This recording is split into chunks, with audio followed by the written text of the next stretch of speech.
Next.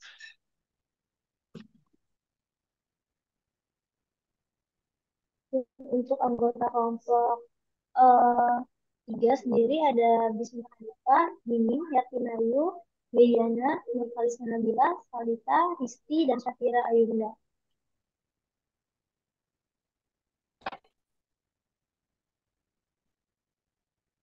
Mengenai subbab materi yang akan dibahas pada pertemuan kali ini ada perubahan fisik, yang kedua ada perubahan psikologis terhadap pemenuhan etis dan koordinasi, lalu perubahan sosial hingga spiritual.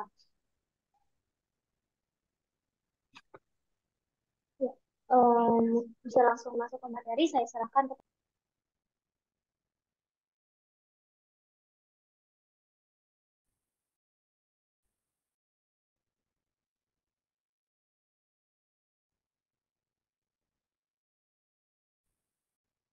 Baik, terima kasih moderator. Izin saya Dini izin menjelaskan mengenai perubahan fisik yaitu terhadap pemenuhan kebutuhan nutrisi dan eliminasi pada lansia. Bisa tolong di next?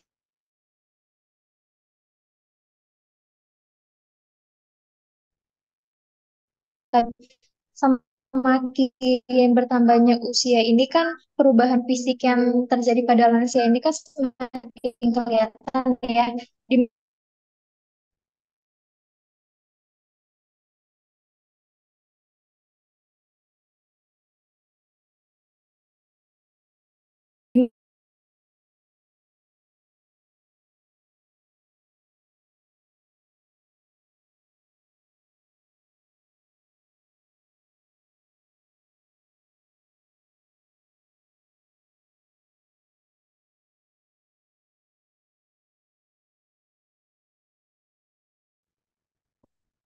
Nah, yang ketiga, ini bisa dari penurunan olfaktori dan pengecapan. Nah, untuk olfaktori ini sendiri dari indera penciuman ya, teman-teman. Nah, kalau misalkan penurunan olfaktori dan pengecapan secara umumnya tuh memang mereka lebih ngerasain kayak pengaruh dari perubahan persepsi rasa makanannya, terus juga dari apa namanya dari kayak persepsi rasa makanannya udah beda ini tuh dia menurunkan nafsu makan atau nyebabin kesulitan untuk nikmatin rasa makanannya kayak gitu. Nah, yang pertama kan ini dari pengecapan ya. Kalau dari pengecapannya sendiri ini sensitivitas dari lidahnya sama indera pengecapannya itu udah kurang gitu. Jadinya para lansia itu kayak ngerasain kesenangan saat makanan berkurang maupun ngurangin rasa nafsu makan mereka. Lalu yang kedua dari olfaktori. Kalau olfaktori ini kan dari indera penciuman ya. Nah, untuk dari indera penciuman ini sendiri juga ngurangin keinginan untuk makan, terus juga aroma makanannya itu kayak jadi kurang nafsu gitu karena nggak merangsang nafsu makannya itu sendiri kayak gitu. Please tolong di next. Yang keempat ini dari penurunan massa otot dan kekuatan. Nah, kalau untuk penurunan massa otot dan kekuatan ini biasanya kayak proses penuaannya itu lebih ke sarkopenia sama kekuatan fisiknya gitu. Jadi untuk mereka itu kayak mengurangi kemampuan untuk masak ataupun mempersiapkan makanan. Terus juga buat lansianya itu lebih rentan terhadap kehilangan berat badan sama kekurangan nutrisi. Nah, yang kelima ini ada pada perubahan sistem dan saraf. Nah, beberapa lansia yang ngalamin ini, itu dia mempengaruhi kemampuan untuk mengontrol gerakan tangan dan koordinasi. Bisa tolong di next.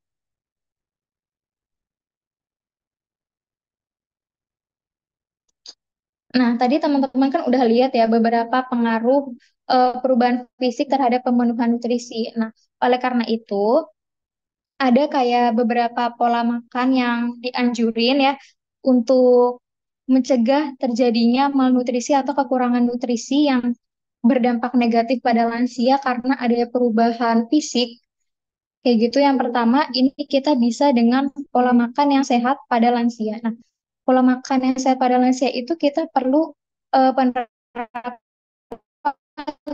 dari tiga ya. Yang pertama ada fokus pada asupan gizi yang seimbang, kayak kita siapin kayak buat pemenuhan proteinnya, terus seratnya, vitaminnya, karbohidratnya, kayak gitu.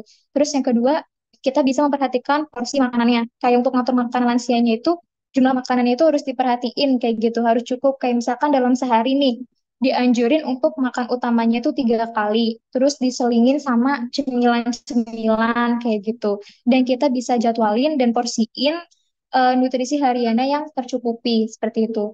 Nah, yang ketiga, ini kita bisa batasi konsumsi gula, garam, dan lemak, yaitu kayak karena kalau misalkan para lansianya itu kebanyakan kayak tinggi lemak jenuh atau gula dan garam, itu bisa jadi salah satu pemicu penyakit jantung kayak gitu. Tolong di next.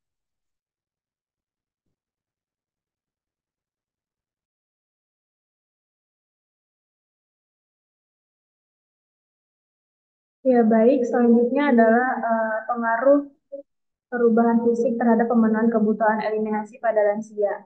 Nah, ini terbagi ke dalam dua sistem, ada sistem pencernaan sama sistem perkemihan. Untuk di sistem pencernaan sendiri ada beberapa perubahan fisik ini yang mempengaruhi kebutuhan eliminasi. Nah, yang pertama dari perlambatan gerak usus. Perlambatan gerak usus ini atau bahasa medisnya bisa disebut dengan konstipasi geriatrik. Ini adalah kondisi di mana si lansia ini sulit untuk BAB secara lancar dan teratur. Tanda-tandanya adalah dari tinja yang keras, terus tinjanya kasar dan kering, terus tidak tuntas saat buang air besar. Nah, apa penyebabnya? Terbagi ke dalam dua faktor.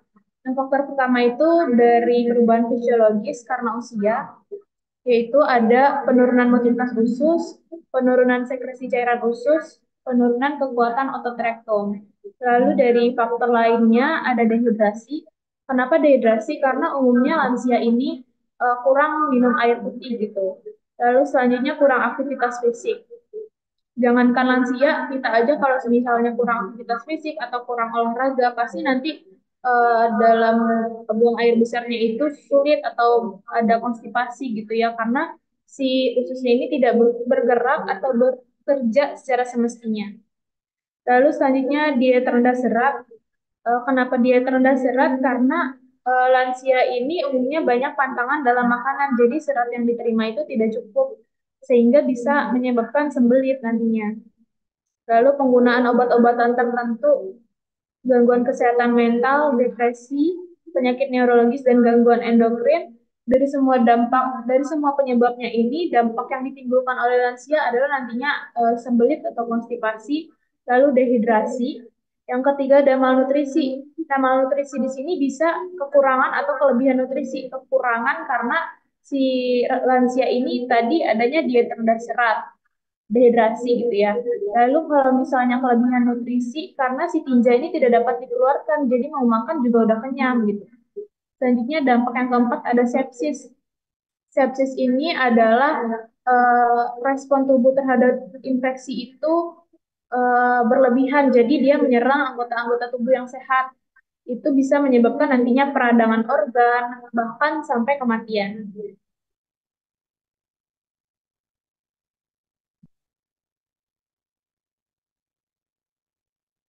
Selanjutnya perubahan fisik yang kedua adalah kelemahan otot dasar panggul. Kelemahan otot dasar panggul atau KODP ini adalah melemahnya atau kehilangannya kemampuan untuk menopang organ panggul. Apa aja organ-organ panggul? Kayak misalnya di dalam ada kandung kemih, terus ada uretra, ureter, terus ada rektal gitu ya. Nah, penyebab kelemahan otot dasar panggul ini yang pertama karena penuaan. Lansia ini secara alami pasti otot-ototnya itu kundur kan, begitu juga sama otot-otot yang ada di dasar panggul melemah gitu. Lalu penyebab yang kedua persalinan. Persalinan apa yang bisa menyebabkan melemahnya otot dasar panggul? Persalinan normal atau persalinan dengan forceps atau vakum. Lalu menopause. Menopause itu kan sudah tidak menstruasi lagi ya untuk wanita. Jadi terjadi penurunan hormon estrogen. Nah, ini bisa menyebabkan melemahnya otot besar panggul juga. Lalu penyakit kronis seperti diabetes ya, harusnya diabetes, jantung, dan obesitas itu bisa meningkatkan resiko KODP. Lalu obat-obatan seperti obat steroid dan kemoterapi itu bisa menyebabkan KODP juga. Batuk kronis meningkatkan tekanan pada otot dasar panggul, karena ketika kita batuk pasti otot-otot kita itu menekan kan. Nah, itu juga menyebabkan melemahnya otot dasar panggul. Lalu merokok. Nah, untuk lansia yang merokok dari masa mudanya itu bisa merusak jaringan otot atau meningkatkan resiko KODP. Selanjutnya ada konstipasi kronis mengejan saat BAB contohnya. Yang selanjutnya ada operasi panggul. Operasi panggul itu dapat merusak otot dasar panggul juga. Lalu apa dampak KODP sendiri? Yang pertama, inkontinensia urin. Terus yang selanjutnya ada inkontinensia fekal. Lalu prolaps organ panggul, organ di rongga panggul itu turun ke bawah. Lalu selanjutnya nyeri saat berhubungan seksual itu umumnya terjadi pada wanita yang tidak nyaman saat berhubungan seksual. Lalu ada konstipasi. Selanjutnya ada sense of urgency. Ini rasa ingin buang air besar atau buang air kecil tiba-tiba. Terus selanjutnya sering buang kecil terutama pada malam hari yang disebut nokturia. Selanjutnya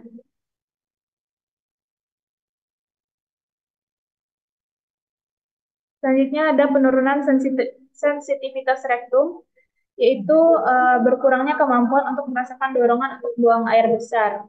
Nah, penyebabnya yang pertama adalah kerusakan saraf.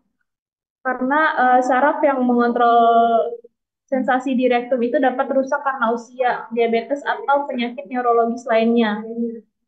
Penurunan sensitivitas ini tuh maksudnya kalau misalnya kita kalau mau BAB itu pasti kayak ada rasa mules atau pengen BAB gitu. Sedangkan pada lansia itu sudah berkurang rasanya.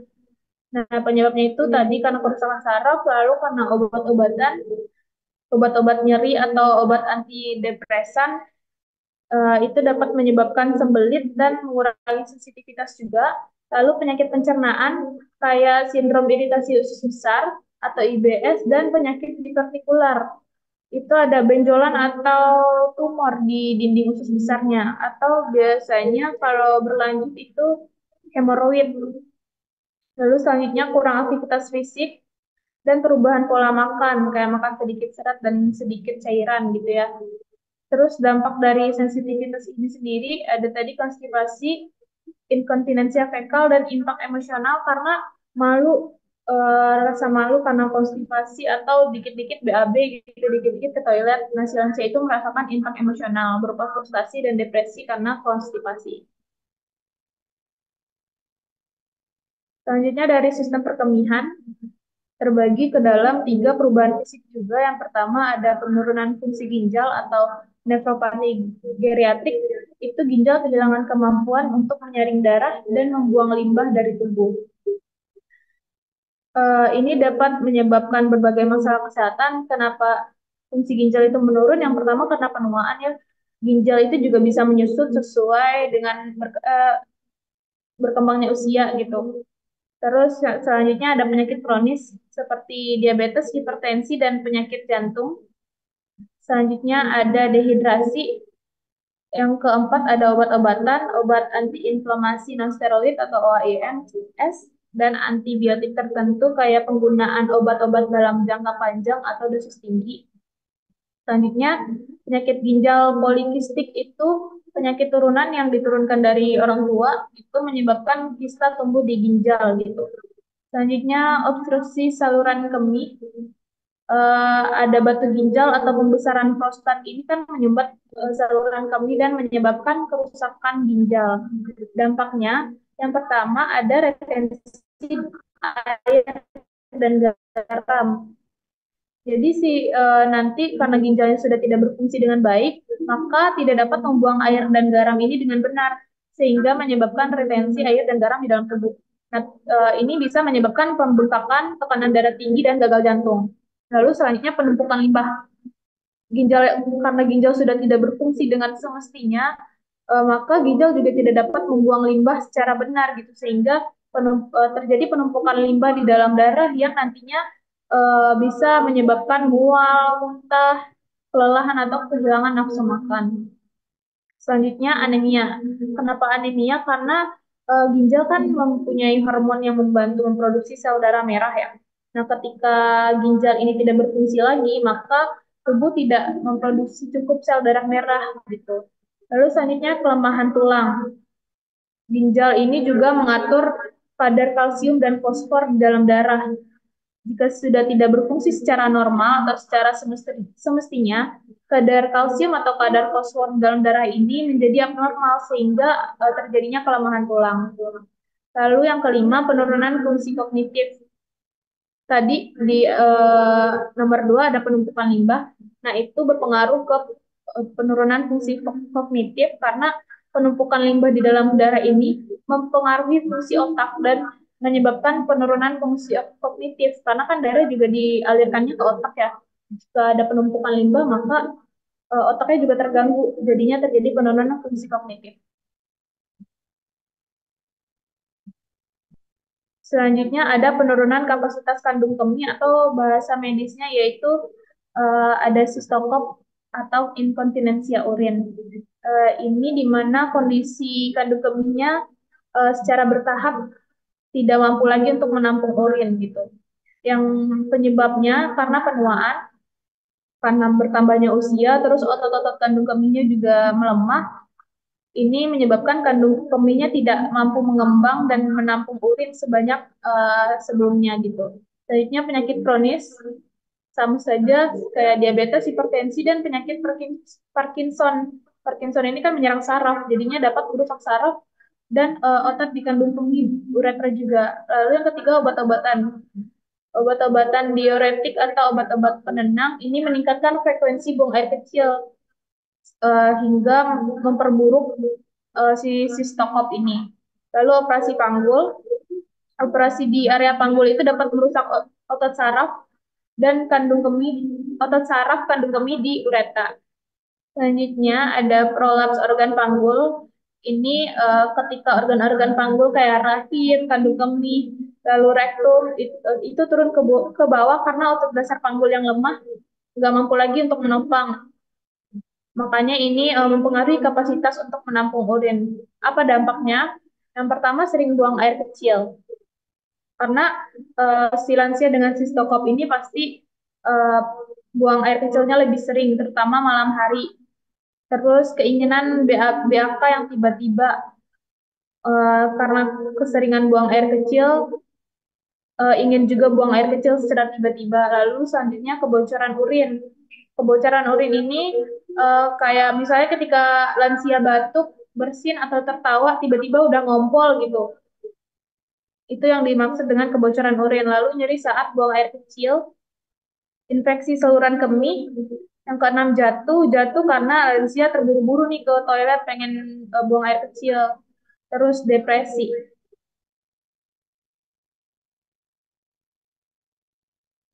Selanjutnya, yang terakhir ada penurunan kekuatan otot kandung kemih atau detrusor under activity. Ini kondisi di mana otot-ototnya itu melemah sehingga kehilangan kemampuannya untuk berfungsi dengan kuat. Penyebabnya yang pertama adalah penuaan. Karena otot-ototnya termasuk karena otot-otot di seluruh tubuh itu mengendur, termasuk juga otot-otot di kandung kemih. Lalu penyakit kronis, diabetes, hipertensi, dan Parkinson kayak sama sebelumnya, kayak yang fisik sebelumnya. Lalu obat-obat diuretik dan penenang. Nah, yang keempat ini ada kerusakan saraf yang mengontrol kandung kemih. Ini karena faktor cedera, operasi, dan infeksi. Lalu obstruksi saluran kemih karena pembesaran prostat pada pria atau adanya batu ginjal.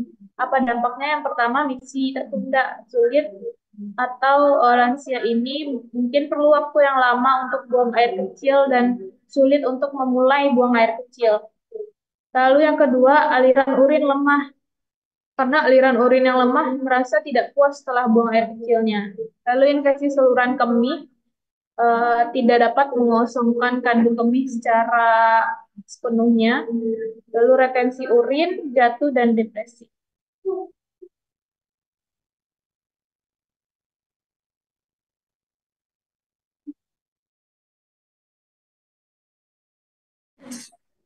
Ya, selanjutnya ada perubahan psikologi terhadap pemenuhan kebutuhan nutrisi dan eliminasi pada lansia. Next.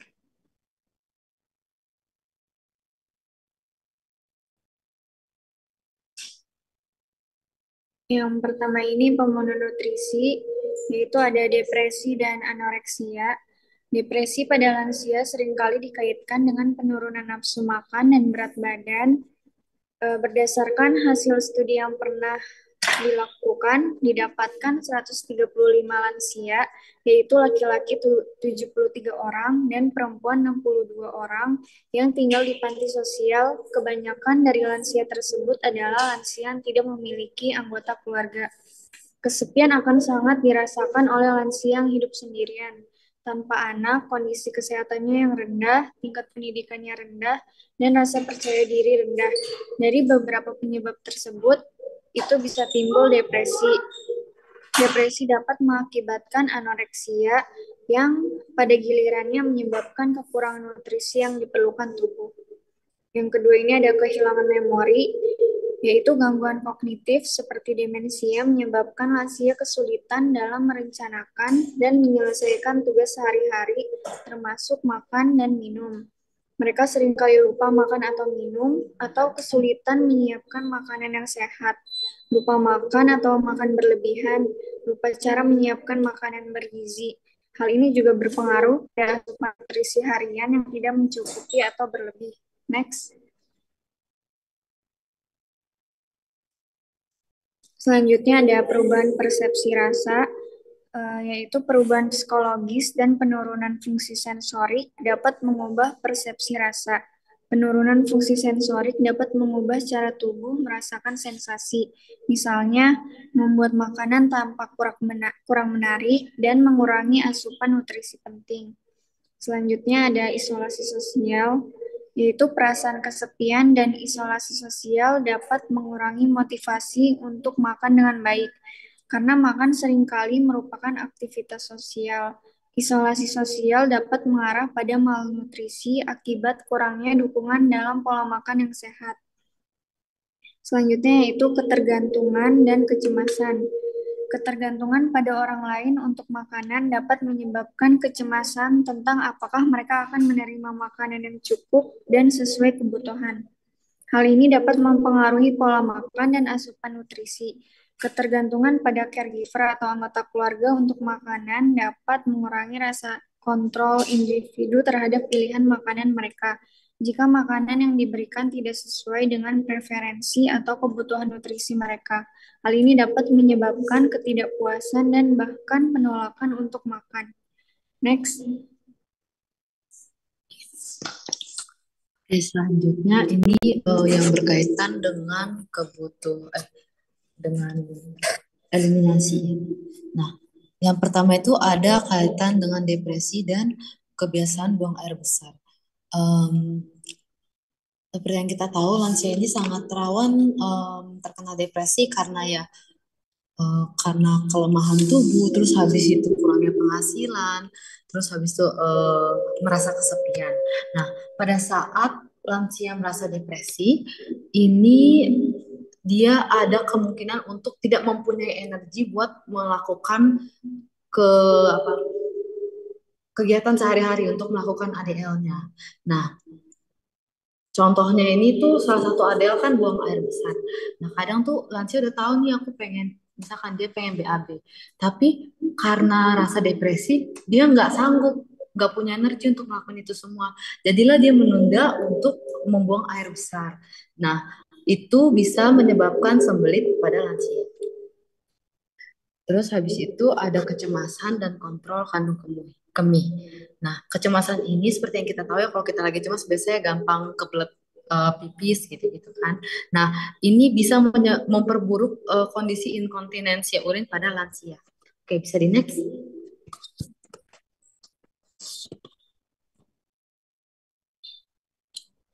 Isolasi sosial. Nah, lansia ini cenderung punya resiko untuk melakukan isolasi sosial karena apa? Karena mungkin dia merasa tidak dihargai, merasa rendah diri, merasa malu dengan ketidakmampuannya. Karena kan lansia ini dulunya juga pernah jadi orang dewasa yang capable buat melakukan apa-apa. Nah, pada saat dia mengalami penurunan fungsi fisiologis, dia otomatis harus bergantung pada orang kan. Nah, mungkin ada lansia yang tidak siap dengan perubahan itu sehingga dia merasa malu, merasa rendah diri dan merasa tidak bisa minta tolong gitu loh. Karena ya malu aja gitu. Nah, hal ini bisa menyebabkan isolasi sosial pada lansia.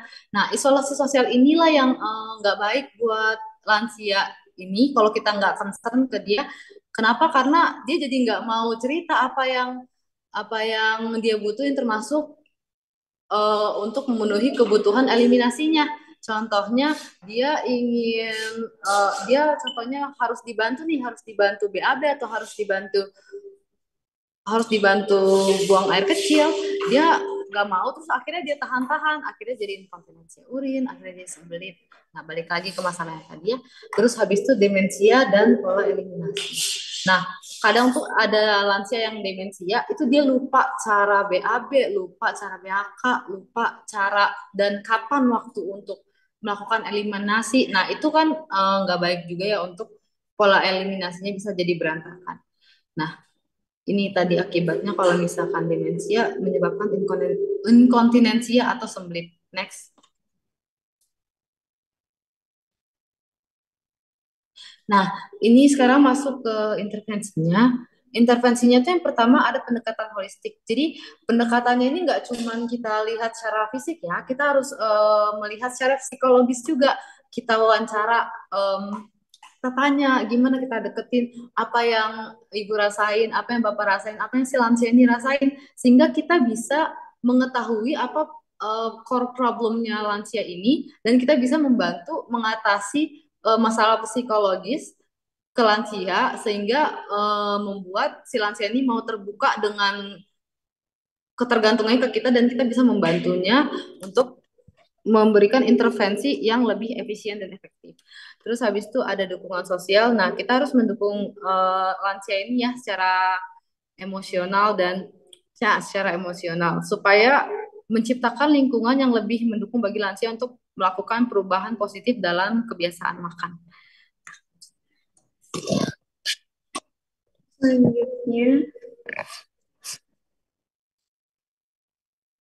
Selanjutnya ada terapi psikologis, yaitu konseling atau terapi untuk mengatasi depresi, kecemasan, dan gangguan kognitif, dapat membantu memperbaiki pola makan dan eliminasi. Yang keempat ini ada pengawasan nutrisi, yaitu pemantauan asupan makanan dan penyesuaian diet yang sesuai dapat membantu mengatasi masalah nutrisi. Penyesuaian diet dapat dilakukan untuk mempertahankan atau memperbaiki status gizi, memperbaiki kekurangan zat gizi, memelihara, menurunkan, atau meningkatkan berat badan, serta menghilangkan bahan makanan tertentu yang diduga menimbulkan alergi atau masalah kesehatan lain.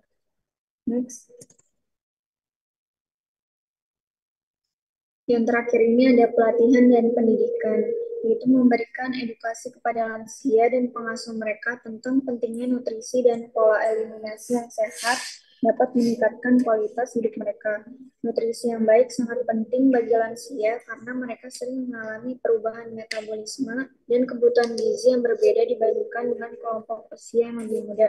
Edukasi mengenai pola makan yang seimbang, termasuk konsumsi cukup sayuran, buah-buahan, protein, dan cairan dapat membantu mencegah berbagai masalah kesehatan. Next.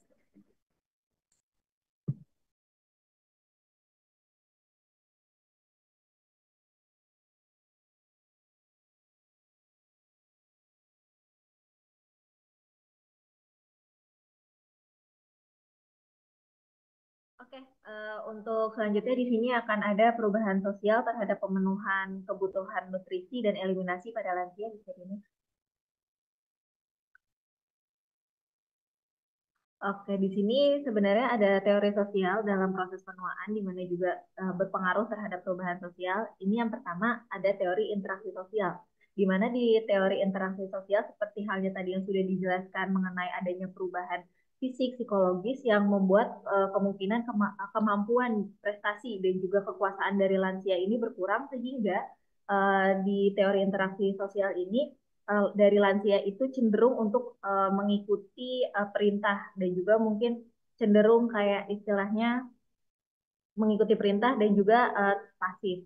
Lalu di sini ada teori penarikan diri di mana dari lansia ini kan seperti yang kita tahu mereka mengalami proses penuaan dimulai dari perubahan fungsi tubuh dan juga permasalahan psikologis lainnya sehingga dari lansia membuat lansia ini tidak berdaya. Dari tidak berdaya ini selanjutnya juga akan mempengaruhi terhadap tingkat kesehatan lansia itu sendiri sehingga dari lansia pun mungkin dari halnya tidak berdaya dan juga ada masalah faktor psikologis lainnya sehingga dari lansia akan perlahan menarik diri dari pergaulan.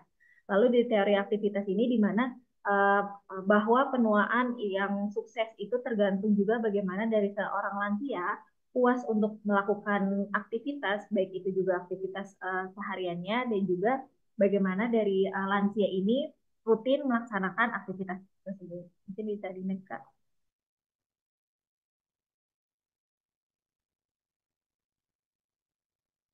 Oke, di sini mungkin hanya berupa skema atau mungkin perjalanannya ya dari proses penuaan di mana tadi juga dari sudah dibahas adanya penurunan fungsi tubuh.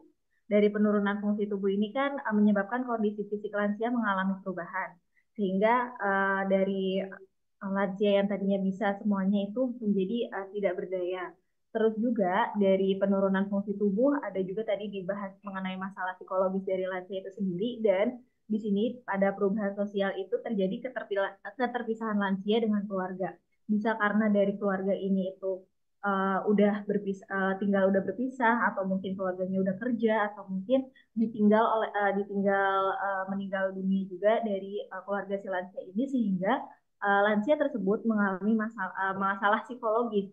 Dari masalah psikologis juga yang tadi udah dibahas juga adanya muncul perasaan kesepian dan hampa pada lansia sehingga dari perasaan kesepian dan hampa tersebut akan berpengaruh pada kehidupan sosial dari lansia seperti penurunan interaksi sosial dan juga dari lansia ini akan melakukan penarikan diri. Nah, dari penurunan interaksi sosial dan juga penarikan diri ini tentu saja ADL, activity daily living-nya dari lansia dan juga mungkin kebutuhan dasar yang sebenarnya dari lansia ini juga perlu dibantu sama keluarga atau mungkin kerabatnya itu menjadi terganggu atau tidak terpenuhi. Nah, seperti di sini juga yang udah kita bahas dari tadi yaitu mengenai nutrisi dan eliminasi, yaitu tercakup juga ke kebutuhan dasar manusia dari lansianya itu sendiri. Mungkin yang lainnya bisa bernafas normal, nutrisi, eliminasi, istirahat dan tidur, gerak, dan keseimbangan tubuh. Ini bisa di next, Kak.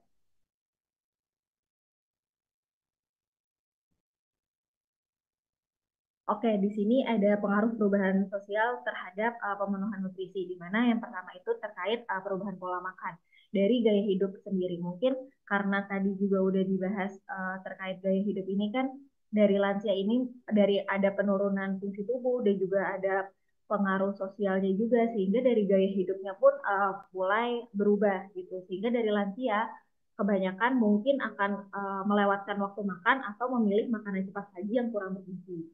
Lalu juga ada urbanisasi di mana dari urbanisasi ini mengubah pola konsumsi makan lansia itu sehingga dengan meningkatnya akses ke makanan olahan dan juga cepat saji. Di sini juga di perubahan sosial ini termasuk ke salah satunya ekonomi, di mana mungkin di sini salah satunya adalah ada pensiun dan pendapatan. Lansia yang memiliki pendapatan atau dana pensiunan yang banyak, terkadang ada yang mau menghabiskan uang, tapi di sini juga nggak semua lansia itu mendapat pensiunan yang istilahnya cukup, sehingga dari lansia ini memiliki keterbatasan dalam pemenuhan gizi karena mungkin sumber apa ya mata pencahariannya. Lalu juga di sini ada dukungan sosial di mana beberapa program bantuan pangan, layanan dan juga mungkin kebijakan pemerintah yang selanjutnya berperan dalam pemenuhan kebutuhan nutrisi. Bisa di next, Kak. Nah, di sini juga ada perubahan sosial, pengaruh perubahan sosial lainnya terhadap pemenuhan nutrisi. Yang pertama juga ada pengetahuan dan pendidikan, di mana edukasi gizi ini yang kurang terinformasikan ke lansia dan juga ke keluarga yang memiliki lansia untuk mengetahui betapa pentingnya pola makan yang seimbang untuk lansia. Terus di sini juga ada kesehatan yang ditunjang dengan mobilitas.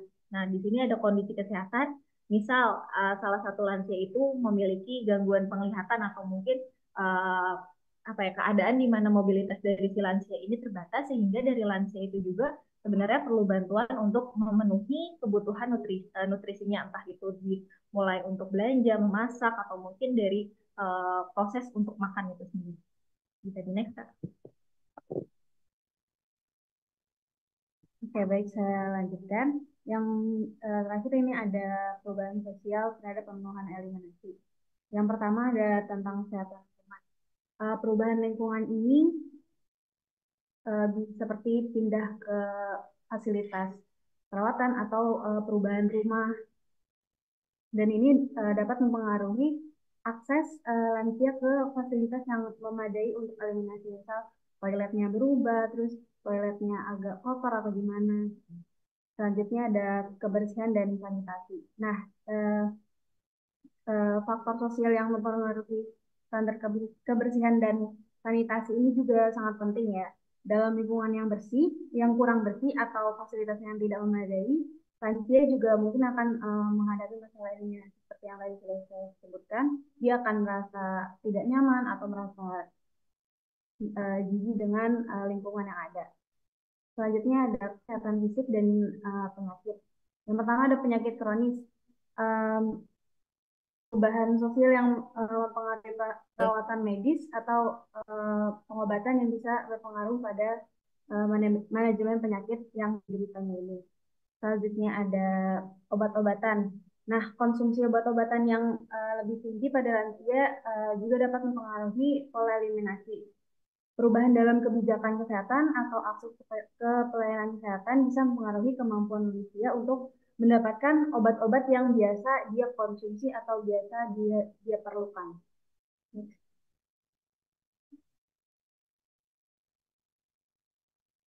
Baik, yang terakhir ini adalah kesejahteraan mental. Jadi tentu saya sebenarnya sudah menjelaskan tentang psikologisnya. Di sini juga kita membahas tentang kesejahteraan mental dari si lansianya ini. Faktor sosial ini yang menyebabkan stres atau isolasi sosial dapat mempengaruhi kesehatan mental lansia itu juga, yang pada gilirannya bisa mempengaruhi fungsi eliminasi mereka.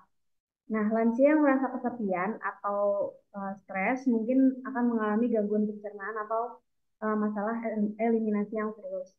Lansia yang mengalami masalah mental stres, mengurung diri, ada baiknya perlu tindakan khusus untuk mengobati masalah mental tersebut. Keluarga yang menemani lansia juga harus membantu dalam proses pengobatan lansia ini.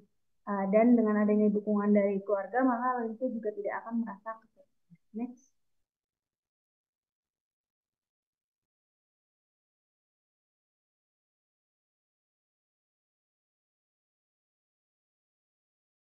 Next, perubahan spiritual terhadap pemenuhan kebutuhan nutrisi dan eliminasi pada lansia.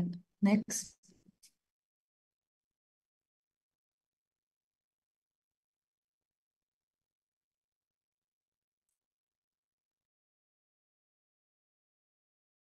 Boleh di next.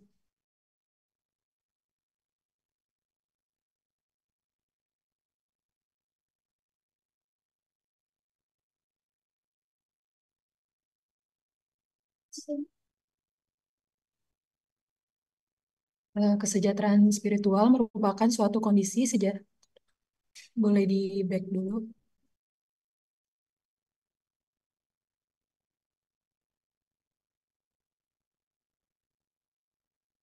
Ya, kesejahteraan spiritual merupakan suatu kondisi sejahteranya seorang lansia dalam hal spiritualitas, hubungan dengan kepuasan terhadap dimensi spiritual yang terpenuhi, yaitu hubungan dengan Tuhan, orang lain, dan alam, serta adanya tujuan dan makna hidup yang dimiliki oleh individu lansia. Spiritual berpengaruh terhadap mekanisme coping seseorang, sehingga seseorang harus mengasah kemampuan spiritual guna membangun mekanisme coping yang konstruktif. Perkembangan yang baik dalam aspek spiritual dapat menjadikan seseorang lebih bisa memaknai kehidupannya dan memiliki penerimaan diri terhadap kondisinya, sehingga memberikan respon positif terhadap perubahan-perubahan yang terjadi pada dirinya. Next.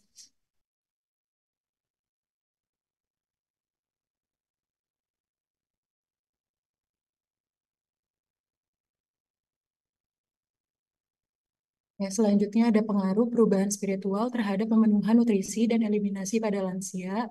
Yang pertama ada peningkatan kesadaran terhadap makanan. Perubahan spiritual dapat meningkatkan kesadaran individu lansia terhadap makanan yang mereka konsumsi. Lansia mungkin merasa lebih selektif dalam memilih makanan yang lebih alami, sehat, dan bergizi, serta menghindari makanan yang tidak menyenangkan. Hal ini dapat membantu meningkatkan asupan nutrisi dan mencegah penyakit kronis. Yang kedua, ada peningkatan motivasi untuk menjaga kesehatan. Lansia yang mengalami peningkatan spiritualitas mungkin memiliki motivasi makan yang lebih baik, karena mereka melihat makanan ini sebagai bagian dari perawatan diri dan juga anugerah dari Tuhan. Lansia mungkin merasa lebih terdorong untuk berolahraga secara teratur, mendapatkan tidur yang cukup, dan mengelola stres dengan cara yang sehat. Kebiasaan ini dapat membantu meningkatkan kesehatan pencernaan dan eliminasi lansia. Yang ketiga, ada peningkatan rasa syukur. Perubahan spiritual dapat meningkatkan rasa syukur individu lansia terhadap tubuh mereka. Lansia mungkin menjadi lebih menghargai makanan yang mereka konsumsi dan lebih bersyukur atas kesehatan mereka. Hal ini dapat membantu meningkatkan kesehatan mental dan emosional yang dapat berdampak positif pada pemenuhan nutrisi dan juga eliminasi pada lansia. Next.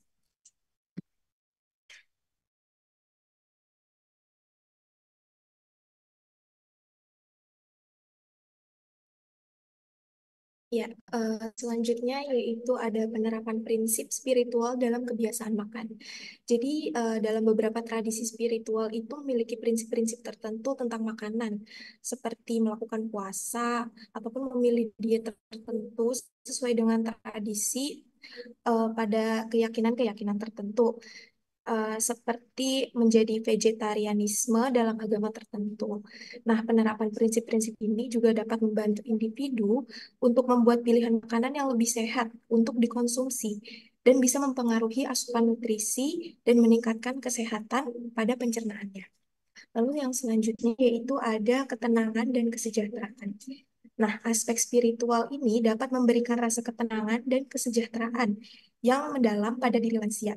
Ketenangan pikiran ini dapat berdampak positif pada sistem pencernaan dan mengurangi resiko masalah seperti sembelit ataupun gangguan pencernaan lainnya.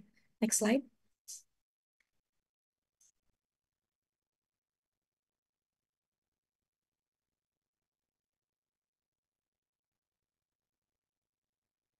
Ya, jadi kesimpulan dari pengaruh perubahan spiritual terhadap pemenuhan nutrisi dan eliminasi yaitu bahwa spiritual dan kebutuhan eliminasi ini saling memiliki hubungan. Maka dari itu, dapat disimpulkan bahwa spiritualitas dapat mempengaruhi pola eliminasi. Nah, dari hubungan spiritualitas tersebut akan berpengaruh pada keadaan fisik, psikologis, dan sosialnya. Faktor-faktor yang mempengaruhinya yaitu ada depresi, kesepian, dan stres. Hal ini juga sangat sering dialami oleh lansia dan akan berdampak besar pada pola eliminasi. Yang selanjutnya yaitu kondisi spiritual yang baik pada lansia akan menunjang keadaan fisik dan psikologis yang terjadi pada pasien tersebut, sehingga lansia tersebut dapat mengelola eliminasi dengan sangat baik. Ya, selanjutnya saya serahkan kembali kepada moderator. Terima kasih untuk kelompok yang sudah menyampaikan materi dengan sangat baik. Mungkin untuk mempercepat waktu, saya segera alihkan saja ke sesi tanya jawab ya. Jika ada yang ingin bertanya untuk kelas, silakan maju ke depan dan on mic langsung di depan. Lalu bisa dituliskan pertanyaannya di kolom chat ya. Terima kasih. Rantis, Rantis, Iya Ibu. namamu Rantis Iya Ibu benar. sebagai moderator. Kita tepuk tangan karena kelompok menyajikan dengan lengkap sekali. Ya. Tapi walaupun lengkap harus menguasai ya Neng, poin-poinnya harus menguasai. Nanti kalau ujian bisa jawab, bisa nilainya bagus ya. Nah, silakan kalau ada pertanyaan, monggo.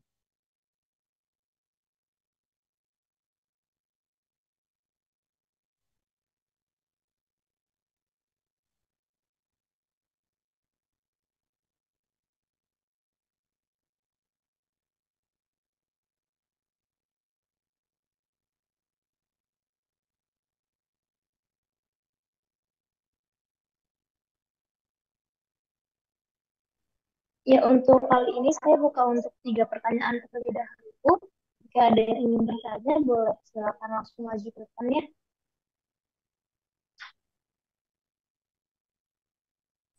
Sambil menunggu mungkin ya. Belum ada pertanyaan. Ya, Ibu, suara saya terdengar nggak ya, Bu? Terdengar sayang. Ya, izin Ibu mau tanya yang tadi terkait pemenuhan nutrisi pada kelompok. Ini kalau misalkan si lansia itu nggak mau makan, tapi dia mau makannya yang lain. Nah, makanan yang lain yang dimaksud dari lansia ini itu nggak sehat. Misal kayak lagi pengen junk food atau segala macamnya, atau yang lagi yang pengen pedes banget, atau pengen nasi padang, kan nasi padang juga banyak santannya yang kayak gitu deh, Bu. Nah, itu bagaimana ya, Bu? Apakah diperbolehkan aja atau enggak gitu, Bu?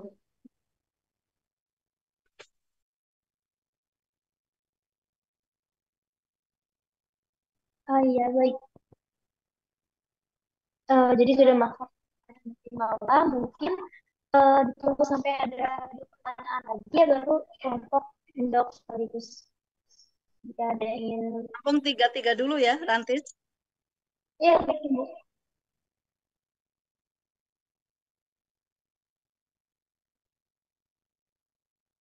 Ada yang menjawab? Ada yang bertanya? Kok pada vakum? Kenapa? Kita kan mau jadi lansia, kamu mau jadi lansia, jadi harus mempersiapkan sedini mungkin. Perubahan-perubahan itu akan terjadi dan dialami oleh Anda. Anda sekarang masih seger, ya, masih dewasa. Mau 20-an ya, 22 apa 21. Lantas umurnya berapa? Saya 21, Ibu. Iya, masih ranum-ranumnya 21 ya. Jadi intinya sebelum menjawab yang pertanyaan tadi dan belum ada yang tanya, ini ada yang tanya ya, mau ya, udah maju ya. Ya, Bu, izin bertanya. Oh, boleh, silahkan. Soalnya Hmm, daripada vakum tadi. Oke. ya, saya selalu izin bertanya untuk kelompok. Tadi kan kelompok udah memberikan contoh intervensi juga ya terkait tadi yang pengaruh-pengaruh fisik, psikologis, sosial terhadap kebutuhan eliminasi dan juga uh, nutrisi. Terus di akhir juga tadi sempat Tontok menyampaikan terkait perubahan spiritual dan juga dampak spiritual, dampak positif dari spiritual yang baik, yaitu dapat berpengaruh pada mekanisme coping yang baik juga. Dan juga dari spiritual yang baik ini kan berarti dapat menunjang psikologis dan fisik yang baik karena kopi yang baik. Lalu bagaimana dengan lansia yang memang dari dia sebelum lansia itu tidak pernah terlalu terlalu terlalu terlalu agamis atau terlalu peduli dengan nilai-nilai spiritual gitu. Jadi kita sebagai perawat harus bagaimana untuk uh, harus bagaimana gitu untuk aspek spiritual selain dia tersebut yang tidak terlalu religius itu dapat uh, dapat dapat jadi perawat itu bagaimana gitu melakukan intervensi terhadap lansia yang memang spiritualnya kurang baik, mengingatkan tadi spiritual yang baik itu berdampak pada mekanisme kognitif. Itu sih, Bu. Terima kasih.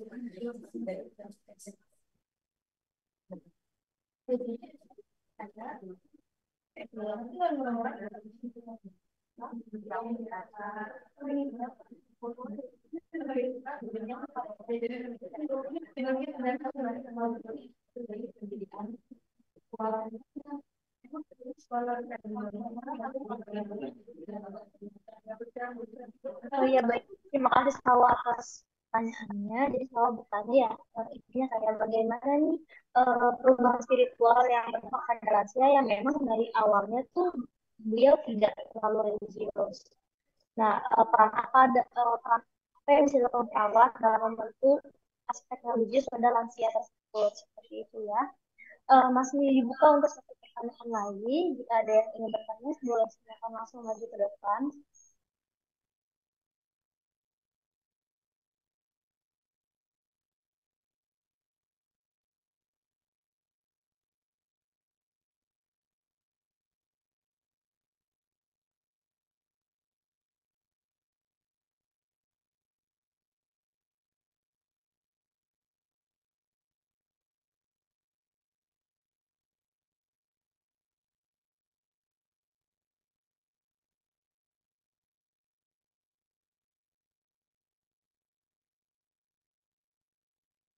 Iya, izin masuk.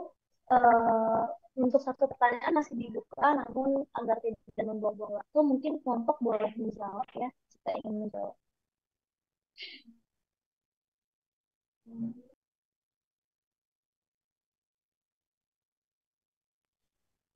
Iya, baik. Terima kasih moderator yang terhormat. Izin masuk. Saya Dini izin menjawab pertanyaan dari Maula yang mengenai tadi pertanyaannya. Misal ada lansia, dia ini mau makan, tapi makanan yang dia mau makan tuh nggak sehat gitu. Jadi gimana cara ngasihnya dan tetap kasih aja atau ada intervensi lain. Kalau misalkan ada lansia seperti itu, mungkin kita bisa ngelakuin beberapa pendekatan dahulu ya. Jangan langsung kasih kayak makanannya yang gak sehat itu gitu, atau ngebiarin langsung aja kayak gitu ya. Nah, beberapa pendekatannya yang perlu kita kasih itu yang pertama, kita kasih kayak edukasi dan penjelasan gitu. Kita kayak ngomongnya tuh pelan-pelan sama lansia tersebut, terus kita ngedukasi ke lansia tersebut mengenai pentingnya makanan sehat dan dampaknya dari makanan yang gak sehat yang mau dimakan sama lansia tersebut kayak gitu. Nah, kita jelasin pakai bahasa yang sederhana dan mudah dimengerti seperti itu. Nah, yang kedua, kita bisa pilihin makanan yang sehat. Misalkan lansianya ini kayak pengennya makanannya itu makanan yang manis-manis kayak gitu. Cuma makanan manis-manisnya itu kayak permen kayak gitu ya. Nah, ini bisa kita ganti makanannya ke cemilan manis, cuman yang lebih sehat. Kayak misalkan kita tawarin buah-buahan yang segar atau yogurt yang rendah lemak gitu sebagai pengganti dari permen tersebut.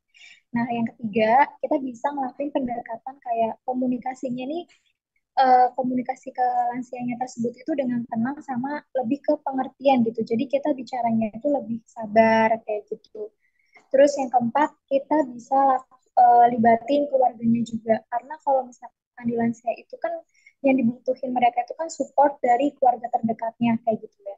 Nah, ini kita bisa libatin keluarganya untuk kasih penjelasan ke lansia tersebut atau saran mengenai pola makan yang sehat bagi lansia tersebut seperti itu. Nah, untuk selanjutnya akan ditambahkan oleh rekan saya di persoalan.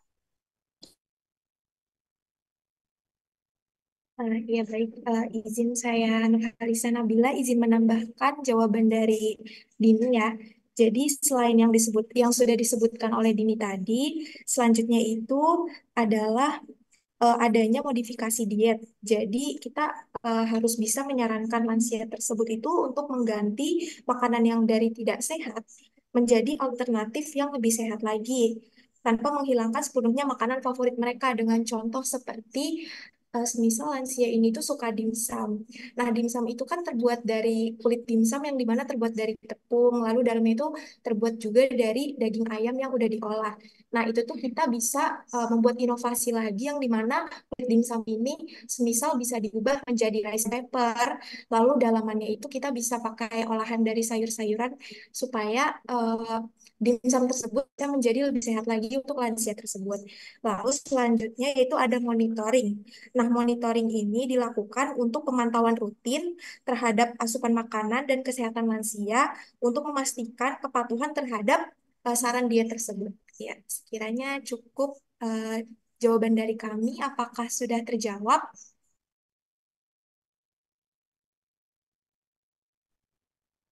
Iya, baik. Rantis Terima menambahkan ya, kasih. Rantis. Iya, baik Ibu, silakan Ibu. Lansia. Lansia umur berapa ya? 60 tahun. 60. Berarti Ibu udah lansia ya? Karena Ibu 65. Ya. Saya 65 tahun. Nah, kemudian tentang diet ya. Memang sebetulnya makan makanan yang kita persiapkan, kita rencanakan itu dari mulai awal ya, dari kecil loh.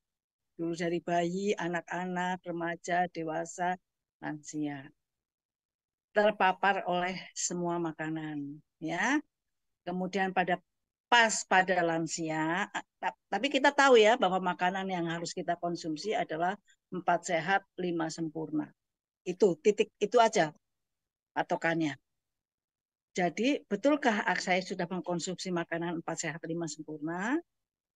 Apakah belum atau 4 sehat paling tidak? Nah, kemudian apa yang saya makan, ya, mengandung gizi enggak, itu ya, dan sebagainya. Itu sudah mulai bisa di maintenance oleh Anda ya, harus dilakukan mulai sekarang ya, mumpung belum terlambat gitu ya. Kemudian pada lansia, seperti contohnya saya makan makanan Padang masih, ya kan? Kemudian makannya yang junk food masih, tapi porsinya kecil. Kalau Padang itu nasinya bukan seambrek-ambrek segitu, paling saya seperempatnya. Dan saya pilih ikan bakar. Kalau mau yang santan, boleh, tapi santannya nggak ikut dimakan. Hanya isinya saja. Ya, kalau makan gulai ayam, ayamnya aja udah terus langsung diangkat gitu, netes, netes, netes, netes, baru masukkan ke nasi. Porsi saya dulu mungkin 1 piring nasi, tetapi saya hanya 3 sendok nasi. Yang diperbanyak adalah protein, sayur, buah. Buah juga saya pilih karena saya DM, ya. Jadi kelengkeng, durian, nangka saya batasin, yang manis-manis. Ya, yang saya ini kan tomat, ya, dimakan tomat yang kecil-kecil boleh. Kalau kelengkeng mau boleh, tetapi sehari 5 biji. Duku, jangan sampai dalam 1 hari itu ada kelengkeng, ada anggur, ada itu nggak bisa, harus dibatasi. Itu untuk yang gula. Kalau yang nggak gula boleh, tetapi memang harus dibatasi kalau udah lansia karena memang ada perubahan-perubahan fisik di mana salah satunya penyerapan pencernaannya juga kurang bagus, sudah mengalami perubahan, ya. Gigi sudah mulai ompong, kemudian kalau makan makanan yang tinggi serat kadangkala ganjel di tenggorokan sini, ya, sulit masuk, ya, dan sebagainya. Jadi mulai sekarang makanan 4 sehat 5 sempurna, porsinya kalau Anda masih pertumbuhan ya wajarlah ya sesuai dengan kebutuhan. Anda baca buku diet ya. Kemudian nanti setelah tambah atau orang tua Anda sudah umurnya bertambah atau Anda bertambah, itu agak dikurangi, dibatasi. Misalnya yang santan-santan dibatasi. Ya cukup ini aja, isinya aja yang dimakan. Jangan sama kuahnya, jangan sama cairannya. Seperti di kantin sini ada sop iga. Ya, tuh, iganya aja yang diambil. Airnya nggak usah. Kalau mau ya dikit aja. Itu demikian, ya, sebagai tambahan. Silakan Rantis, yang bertanya sudah mengerti, paham? Terima kasih Bu Puji. Untuk Mauna, apakah sudah terjawab pertanyaannya? Baik, terima kasih. Mungkin bisa lanjut ke pertanyaan kedua ya dari Sawa, adalah bagaimana seksual yang berdampak dalam setiap yang dari awal tidak religius, faktor awal dalam bentuk religius adalah pada lansia tersebut. Seperti itu, apakah benar pertanyaannya Sawa?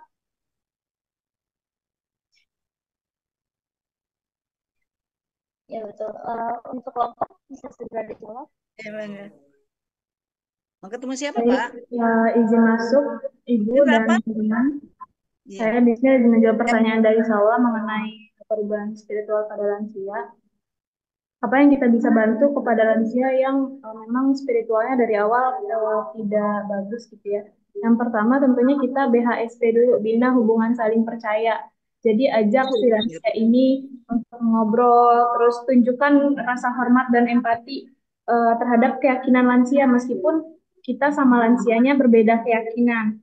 Lalu informasi apapun yang diberikan oleh lansia itu wajib untuk dijaga kerahasiaannya. Selanjutnya, kita membantu lansia dalam praktik spiritualnya.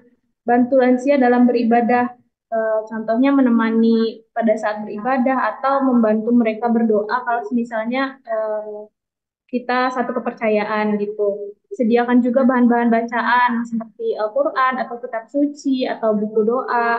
Selanjutnya, bisa menghubungkan lansia dengan pembina spiritual kayak misal ustadz atau pastor gitu. Lalu yang ketiga, kita menciptakan lingkungan yang mendukung. Eh, Bantu lansia menghubungkan dengan ustadz tadi atau dengan pastor tadi, lalu menyediakan bahan-bahan bacaan. Selanjutnya, menawarkan sumber daya spiritual. Selanjutnya yang kelima, menghormati hak lansia untuk menolak intervensi. Perlu diingat, lansia juga mempunyai hak-hak dalam spiritualnya. Kita tidak boleh memaksakan lansia untuk berpartisipasi dalam kegiatan spiritual, tapi kita perlu hormat atas keputusan lansianya, dan kita juga perlu memberikan dukungan. Untuk tipsnya itu, yang pertama pasti kita harus sabar-sabar ya, karena membina hubungan saling percaya ini nggak gampang gitu, apalagi dengan lansia. Selanjutnya kita bisa berkolaborasi nih dengan tim keperawatan, kayak misalnya dokter atau terapis atau pekerja sosial untuk kita pastikan bahwa apakah lansia ini spiritualnya udah terpenuhi atau belum. Selanjutnya yang ketiga, kita bisa belajar tentang bagaimana tradisi di setiap spiritual, karena semakin kita belajar banyak hal mengenai spiritual, maka semakin baik juga pada saat kita memberikan informasi kepada lansia. Mungkin itu yang dapat saya sampaikan. Bagaimana Salwa, apakah sudah terjawab? Ya, sudah terjawab. Rantis, bagus sekali tadi tuh. Penanaman trust, ya. Jadi kita sebelum edukasi, sebelum memberikan pengarahan, penambahan, saran, itu kita bina trust. Ya, dalam komunikasi terapeutik kan trust. Trust bisa terjalin apabila kita bisa dipercaya, jujur, yakin bahwa kita punya ilmu dan ilmu itu memang bermanfaat. Sebetulnya untuk penanaman spiritual itu dari mulai kecil, ya, dari mulai kecil, ya, dari mulai kecil itu penanaman spiritualnya harus dari orang tua, itu betul-betul. Terus figur orang tua, bapaknya sering ke masjid, ya, subuh, duhur, asar, maghrib, isya ke masjid. Terus mamahnya suka ikut majelis taklim. Nah, dengan cara begitu anak akan apa? Akan tertular, akan meniru. Tapi kalau ibunya malah pergi malam ke dugem, nah itu anaknya nanti bisa jadi dugem juga, ya. Jadi keluarga adalah tempat untuk belajar. Salah satunya belajar spiritual. Ya tadi memfasilitasi, ya. Kemudian kalau sholat bersama-sama sama bapaknya atau ibunya, neneknya, ya. Sehingga ini akan terbina terus dan biasa dilakukan di dalam keluarga. Jadi pendidikan spiritual dari keluarga dulu, ya. Dari ayahnya, ibunya, anak-anaknya melakukan, terus nanti neneknya yang ikut di situ mengikuti. Ya, itu demikian. Bagus tadi jawabannya. Pertama adalah trust dulu. Ya. Ya, silakan nanti yang ketiga tadi pertanyaannya apa? Izin masuk, terima kasih Bu dan ya. Sampai saat ini hanya ada 2 pertanyaan Bu dari kelas. Apa ingin ditutup Baiklah. atau Ya, terima kasih. Baiklah, tambahan sedikit ya. Jadi usia lansia mengalami perubahan-perubahan, ya. Mana kulitnya keriput, ya, mata buram, makan juga harus pelan, harus yang lembut, ya. Itu untuk lansia. Kita harus persiapkan dan harus menerima perubahan-perubahan itu. Kadangkala nahan pipis susah, nahan mau buang air besar susah. Jadi ya dalam hal ini tetap sekalain makanan yang harus diperhatikan pas saya terima sempurna, olahraga jangan lupa, ya, Olahraga pada lansia yang mudah adalah jalan kaki. Ya. Kemudian Kegel exercise bisa nggak? Bisa. Kata siapa Kegel exercise nggak bisa? Ya. Waktu waktu itu saya sama Bu Mia bilang nggak bisa Bu Puji, susah kalau Kegel exercise untuk lansia. Tidak, lakukan pagi saat mandi sambil berdiri, ya. Nah, dikencangkan bagian bawah, lepas, lepas, lepas, lepas dengan hitungan 10. Ya, begitu. Bisa dilakukan. Untuk apa? Untuk kesehatan urogenita. Ya, untuk pipis bisa nahan, bisa nahan. Kemudian alat ininya masih kencang di bawah. Ya. Kemudian juga mencegah terjadinya prolaps. Kalau lansia ikut senam, jangan sampai itu loncat-loncat. Itu bisa prolaps. Rahimnya turun. Tadi disinggung kan? Itu jangan ikut yang loncat-loncat. Kalau anak muda seperti Anda kan belum belum melahirkan ya, belum hamil, belum meregang otot-ototnya. Dan kembali masih kenceng. Kalau lansia udah agak kendor-kendor-kendor dikit gitu ya. Jadi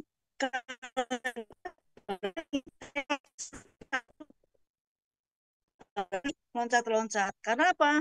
Saya punya anak 4, melahirkan dan sebagainya. Ini kurang kenceng ya. Jadi kendor, untuk kendor bisa prolaps. Ya, itu turun turun rahimnya. Ya, itu. Jadi selain makanan, senam, kemudian jangan lupa ya olahraganya itu ringan, jalan. Nah, untuk memperkuat lutut itu berenang. Nah, silakan Anda berenang ya. Yang masih muda bisa berenang. Kalau lansia sudah nggak bisa berenang karena pengaturan napasnya, jalan kaki di atas air. Bukan di atas air, dalam air. Jalan kaki ke depan, mundur gitu aja. Itu memperkuat ini, lutut katanya. Jadi olahraga yang gitu. Kemudian apalagi jangan sampai lupa kontrol kesehatan. Jangan sampai tiba-tiba tensinya naik, gula darahnya naik. Nah, itu pentingnya kontrol kesehatan. Terus ya pokoknya kontrol kesehatan ya kita berat badannya atau tinggi badannya sesuai enggak. Kemudian ya semuanya diperiksa ya. Dari ujung rambut sampai kaki. Bahkan pemeriksaan lab itu rutin ya. Misalnya seperti saya ya, sebulan sekali saya periksa ke dokter Komima karena gula. Gulanya dicek. Kemudian apa akibatnya gula kemana-mana? Bisa ke mata, ke ginjal, ke paru, ya kan? Maka dari itu diperiksa lab. Nah, kalau gula darahnya tinggi, itu pola makan yang nggak bagus, HbA1c-nya pasti tinggi. Nah, saya ini sekarang 7 dari 8,5. Jadi pola makan saya sudah diatur bagus, kata dokter Komima.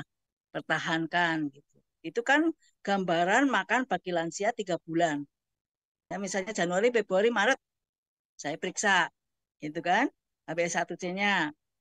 Gitu. Itu pola makan saya Januari, Februari, Maret. Kalau saya periksa April. Itu. Kemudian juga lansia ditekankan selain obat, vitamin juga. Bisa itu minyak ikan, bisa itu vitamin E, bisa itu vitamin C. Kemudian untuk mata, itu dikonsumsi tiap hari. Nah, vitamin D itu penting karena untuk memperkuat otot-otot ya. Nah, meminum vitamin D selama setahun, ya, terus dicek labnya, kandungan vitamin D di darah saya berapa. Ternyata saya ya kurang banget, baru 50%. Saya minum vitamin D saat COVID itu sampai 1 tahun, saya periksa di Prodia, hasilnya masih 50%. Sehingga ditingkatkan, misalnya dari 1.000 jadi 5.000, 5.000 jadi 10.000, begitu. Supaya tubuh kita betul-betul bagus. Ya. Kemudian kalau dicek kolesterol tinggi, ya Berarti minum atorvastatin untuk menurunkan. Asam urat, cukup minum air putih yang banyak. Gula darah tinggi, kita diet. Jangan yang manis-manis. Nah, itu ditanamkan ke kita, diri kita sendiri. Usaha bagaimana sehingga nanti kita bisa ngomong ke orang lain. Ya. Kemudian nanti kalau seandainya sampai ke ginjal, ya, ada gangguan gula darah, ya, dia sakit GD, diabetes, ke ginjal, itu harus diperiksa kreatinin dan ureum. Ya, salah satu tanda untuk penyakit ada gangguan ginjal, air kencingnya itu bisa kuning, itu kalau hepatitis ya, seperti teh, seperti dempul, ya, itu ada gangguan di pencernaan seperti dempul ya. Kemudian ada juga berbuih, berbusa. Coba kalau Anda kencing, berbusa, itu tanda-tanda ginjal kita nggak bagus. Maka minum banyak air putih. Teh dan kopi jangan.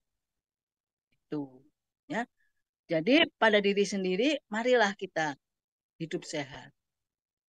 Ada selain ada ya seorang ahli mengatakan satu makanan yang bergizi, dua olahraga, tiga ya istirahat teratur, ya empat kontrol, dan kelima jangan lupa ya spiritual kita diasah.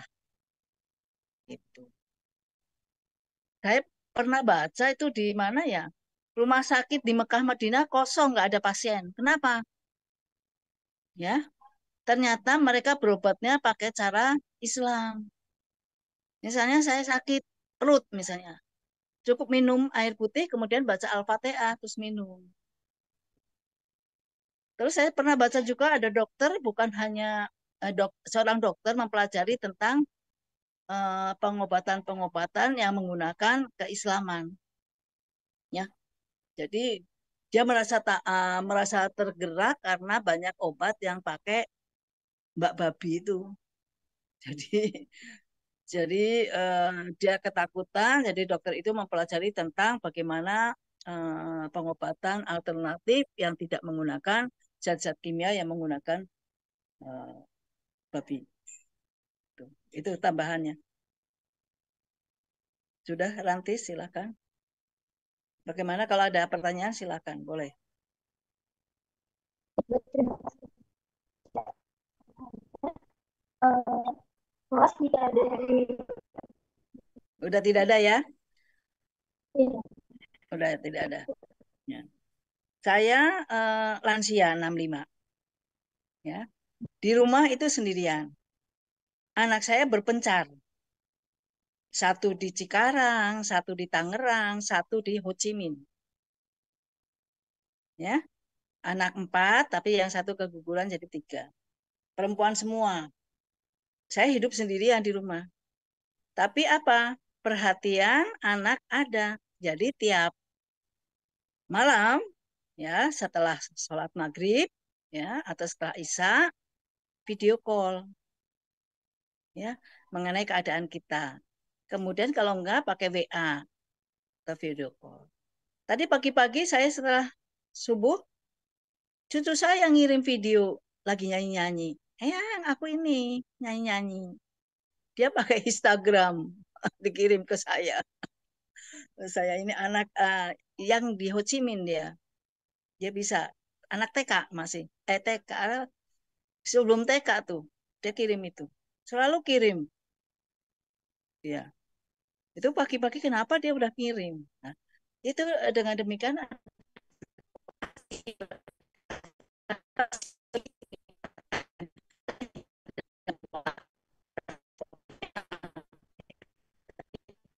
sosialnya jadi terjalin komunikasi gitu lansia supaya sosialnya bagus itu apa namanya dengan tetangga misalnya pengajian ya senam nah itu di situ kemudian lansia secara ekonomi juga akan turun seperti saya nanti pensiun penghasilannya akan turun maka saya sudah merencanakan bagaimana supaya uang itu pensiunan cukup untuk sehari-hari. Saya juga cerita kepada anak-anak, kalau begitu mah kita mau iuran mau ngasih gitu ya. Tidak perlu karena kamu masih punya anak-anak. Yang perlu pembiayaan. Kalau saya kan mengurus diri sendiri. Jadi cukup pensiunan itu mama manfaatkan. Gitu. Kemudian ada anak yang ngasih itu buku-buku doa, yaitu untuk mempertebal spiritual saya. Ya, di HP itu ada Al-Quran di situ. Jadi mau baca Al-Muluk misalnya, langsung ceret surat Al-Muluk baca. Boleh Anda ngasih ke orang tua Anda atau lansia Anda. Siapkan di HP tentang Al-Quran. Itu. Ya. Tuh, demikian tambahannya.